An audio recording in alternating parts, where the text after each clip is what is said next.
துளசி. இந்த கருந்துளசி வந்து இலையின் நிறமோ செங்காந்தல் நிறம். இது வந்து செங்காந்தல்னா ப்ரௌனிஷாக இருக்கும். இந்த லீஃபை பார்த்தாலே தெரியும். பொடி பொடி லீஃபாக இருக்குது. இது வந்து வளரும் போது பெரிய லீஃபாக இருக்குது. இந்த தாவரத்தோட இந்த இலைகள் வந்து காரத்தன்மை உடையது. இதன் சுவையோ காரத்தன்மை உடையது.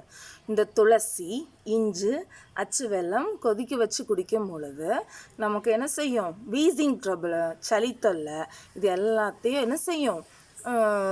சரி செய்யும். அது மட்டும் இல்லாமல் என்ன செய்யும்?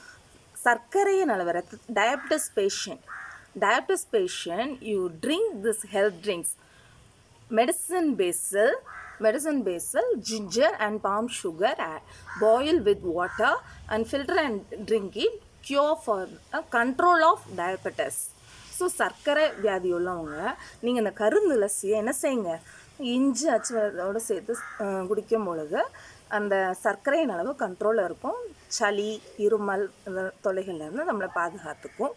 அது மட்டும் இல்லாமல் நீங்கள் துளசி இலை பூவோட வில்வ இலைன்னு சொல்லுவாங்க, வில்வ மரத்தின் இலை, அதை ஒரு பிடி துளசி இலையும் ஒரு பிடி வில்வ இலையும் ஒரு செம்பு பாத்திரத்தில் தண்ணியில் ஊற போட்டு குடித்தாலே, நீங்கள் பாயில் பண்ண வேண்டாம், pure the water with the heart, you have after drink it, medicine basil and vilva leaf, we have to pure with water with a half an hour, filter and drink it, cure for nervous system function and diabetes control, purify of lungs, cure of it.